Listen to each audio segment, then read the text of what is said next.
सरकार और पुलिस चाहती है कि उनके नोटिफिकेशन को हम सीरियसली लें और वो अपनी बात का मान रखें, तो जल्द से जल्द वो सारे छात्रों को रिहा करें, सारे छात्र अपने घर पहुँचे और हम आगे आने वाला जो 30 का कॉल है उसको वापस लें। यहाँ आप मानती हैं ना कि ये जीत की पहली सीढ़ी है। जो आप दिल्ली से पटना आकर कहती हैं उसे सरकार सुन लेती है। फैसला भी इस पर लिया जा रहा है। बिल्कुल, बिल्कुल। आई थिंक ऊपर से लेकर नीचे तक पूरे देश भर में छात्रों और नौजवानों के जज़्बे को लेकर के सरकार में बहुत डर का माहौल है। ये तो अच्छा हुआ कि बिहार सरकार की तरफ से ये एक नोटिफ़िकेशन आ गया। अपनी ही सरकार की बात उन्होंने रख ली, अपनी ही सरकार का मान उन्होंने रख लिया, वरना वही बात हो जाती कि सेंट्रल से बोलता कुछ और है, लेकिन राज्यों में भाजपा एनडीए की सरकार करती कुछ और है। कोई किसी के कंट्रोल में नहीं। हमारी टीम जब बेउर जेल में थी तो वहाँ पे हमें पता चला कि जिन साथियों को कल रात शिफ्ट किया गया था बेउर जेल में, उन साथियों के साथ बहुत हिंसा हुई थी। हमारे खुद के साथी जो वहाँ बेउर जेल में बंद हैं, हमें पता चला कि जाति धर्म के नाम पे उनको धमकियाँ दी जा रही थी। बोल रहे थे एनकाउंटर कर देंगे। एक लड़की दिल्ली से पटना आती है। पटना आने के बाद बिना कहीं गए सीधे बेउर जेल पहुंचती हैं और फिर पूरे सिस्टम को हिला देती हैं। उनके पटना पहुंचने के 2 से 3 घंटे बाद ही सरकारी महकमे से एक चिट्ठी आती है। और चिट्ठी पर क्या होता है? चिट्ठी पर वही बात लिखी होती है जो इस लड़की ने थोड़े देर पहले ही प्रेस कॉन्फ्रेंस में कही थी। नाम है नेहा बोरा। नाम तो सुने होंगे, आईसा के अध्यक्ष हैं। सबसे पहले तो आपको बधाई। बहुत शुक्रिया, आपको भी बहुत बधाई। जंतर मंतर से पटना लौटी। पटना क्यों लौटी? धर्मेंद्र प्रधान ने तो इस्तीफा दे दिया अपने उन साथियों के लिए जो जेल में बंद है, और सरकार को चेतावनी दी कि छोड़िए उन्हें, जल्दी रिहा कीजिए, नहीं तो हम फिर से सड़क पर आएंगे। और सरकार ने तो बात भी सुन ली। सरकार तो कह रही है हम छोड़ देंगे। बिल्कुल, अभी फ़िलहाल जो नोटिस आया है नोटिफ़िकेशन, उसमें यही बात लिखी है कि जितने मुकदमे दर्ज हुए हैं वो वापस होंगे और जितने भी अलग-अलग छात्र जेलों में बंद हैं वो रिहा होंगे। लेकिन एक नोटिफ़िकेशन में और छात्रों के घर पहुंचने में बहुत फ़र्क होता है। जब तक वो छात्र अपने घर नहीं पहुंचते हैं, तब तक जो कॉल हमने प्रेस कॉन्फ्रेंस से डिक्लेयर किया था 30 जुलाई का, वो कॉल भी ऑन रहेगा और हम लोगों का ग्राउंड पे मोबिलाइज़ेशन और कैंपेन भी ऑन रहेगा। अगर सही मायने में सरकार और पुलिस चाहती है कि उनके नोटिफिकेशन को हम सीरियसली लें और वो अपनी बात का मान रखें, तो जल्द से जल्द वो सारे छात्रों को रिहा करें, सारे छात्र अपने घर पहुँचे और हम आगे आने वाला जो 30 का कॉल है उसको वापस लेंगे। नेहा, आप मानती हैं ना कि ये जीत की पहली सीढ़ी है। जो आप दिल्ली से पटना आकर कहती हैं उसे सरकार सुन लेती है। फैसला भी इस पर लिया जा रहा है। बिल्कुल, बिल्कुल। आई थिंक ऊपर से लेकर नीचे तक पूरे देश भर में छात्रों और नौजवानों के जज़्बे को लेकर के सरकार में बहुत डर का माहौल है। वो छात्र जो जंतर-मंतर पे 50 दिन बैठ सकते हैं या 23 दिन भूख हड़ताल कर सकते हैं, वो छात्र अपने साथियों को रिहा करने के लिए पटना की सड़कें भी ज़रूर जाम कर सकते हैं। ये कहीं न कहीं भाजपा सरकार को अच्छे से मालूम है। अच्छा, आपको उम्मीद थी कि इतनी जल्दी घंटों भर में फैसला ले लिया जाएगा? वैसे तो कायदे से ये फ़ैसला लेने के लिए हमें आने की ज़रूरत ही नहीं पड़नी चाहिए थी पटना, क्योंकि मौखिक रूप से हमें एक आश्वासन मिला था सरकार के प्रतिनिधि की तरफ से। लेकिन इसके बावजूद जो रवैया बिहार पुलिस ने अपनाया, बंगाल पुलिस ने अपनाया, असम में अपनाया गया, मुंबई में अपनाया गया, वो बहुत निंदनीय था। क्योंकि उसका ये मतलब था कि सरकार के प्रतिनिधि आकर के हमसे जो बात करेंगे, उनकी बात का कोई मान ही नहीं है। ये तो अच्छा हुआ कि बिहार सरकार की तरफ से ये एक नोटिफ़िकेशन आ गया। अपनी ही सरकार की बात उन्होंने रख ली, अपनी ही सरकार का मान उन्होंने रख लिया, वरना वही बात हो जाती कि सेंट्रल से बोलता कुछ और है, लेकिन राज्यों में भाजपा एनडीए की सरकार करती कुछ और है। कोई किसी के कंट्रोल में नहीं है। तो ये तो अच्छी बात है कि नोटिफ़िकेशन आया है, लेकिन हाँ, नोटिफ़िकेशन आने से छात्र रिलीज़ नहीं हो जाते हैं। जब तक सारे छात्र घर नहीं पहुँचेंगे, तब तक हम सब छात्र नौजवान इंतज़ार करेंगे बेसब्री से और 30 के कॉल की तैयारी करेंगे। नेहा, एक और सवाल है कि कई लोग, जैसे सुनने में आ रहा है कि प्राइवेट लोगों द्वारा उन पर केस कराया गया है, जैसे पुलिस नहीं की है, कोई और किया है, थर्ड पार्टी। तो वैसे मामलों में उन छात्रों के लिए क्या किया जाएगा?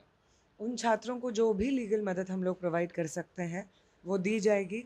इनफैक्ट ये जो एम्बेट है, क्योंकि वो भी प्रोटेस्ट्स के माध्यम से ओरिजिनेट होती हैं ये सब जी। तमाम जो मुकदमे हैं, तो हम लोग बात करेंगे कि इसको भी उस एम्बिट में शामिल किया जाए। अगर इस तरीके के मुकदमे वापस हो रहे हैं तो ये जो भाजपा के नेताओं द्वारा किए गए हैं जानबूझ करके प्रदर्शनकारियों को फंसाने के लिए, वो तमाम मुकदमे भी उसमें शामिल हों और वो वापस हो, ये हम लोग बात करेंगे। अच्छा, आरोप है जो छात्रों के साथी हैं वो बता रहे थे कि जो मेरे साथी मित्र हैं वो 30 से 35 घंटे तक भूखे हैं, उन्हें मारा गया है बेरहमी से। तो इस पर क्या होगा? पुलिस से सवाल पूछा जाएगा? बिल्कुल, आप सही कह रहे हैं। हम लोग भी, हमारी टीम जब बेउर जेल में थी तो वहाँ पे हमें पता चला कि जिन साथियों को कल रात शिफ्ट किया गया था बेउर जेल में, उन साथियों के साथ बहुत हिंसा हुई थी।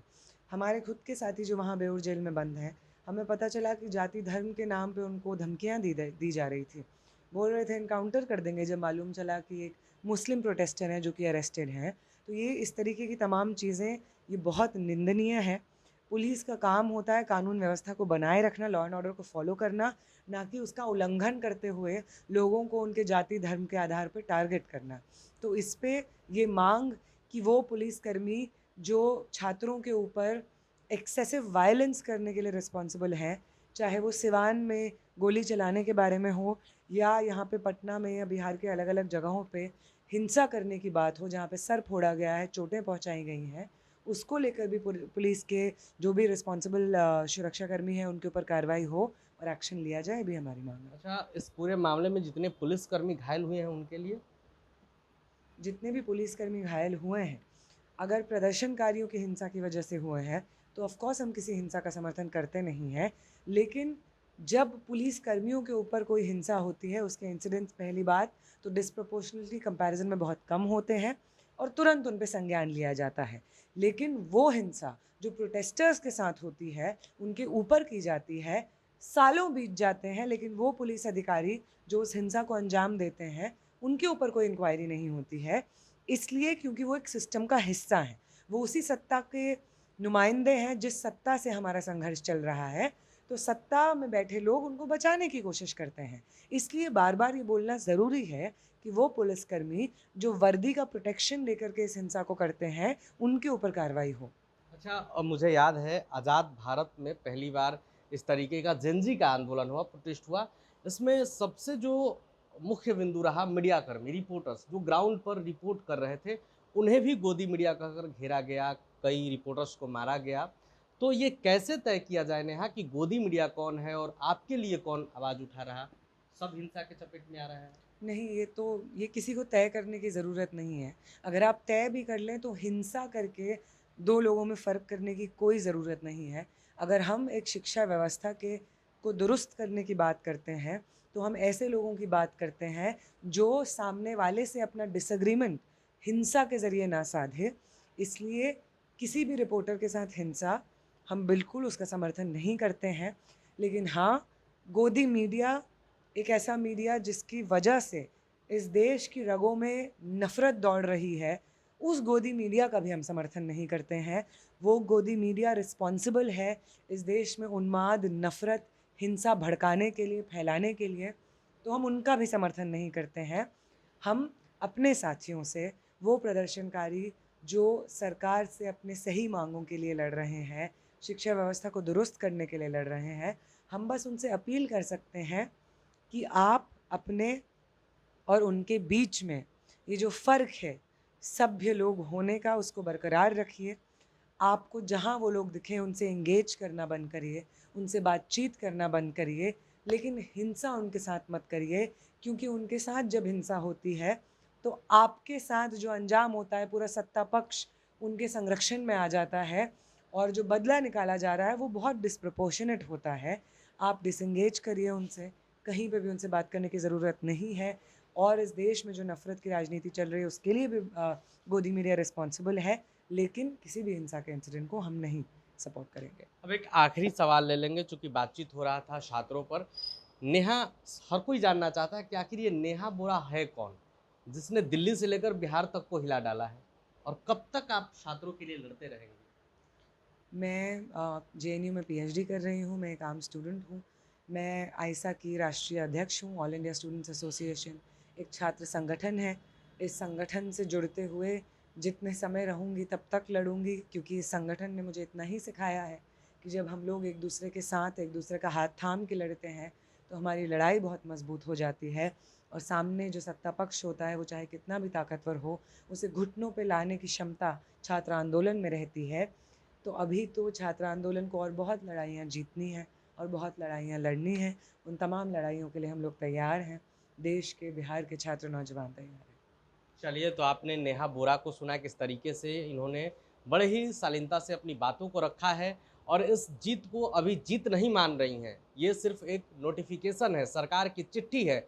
जब तक छात्र जेलों से बाहर नहीं आ जाते तब तक चैन से नहीं बैठने वाली हैं। इस बातचीत पर आपकी क्या राय है? अपनी राय कमेंट बॉक्स में रखें। वीडियो देखने के लिए आपका धन्यवाद।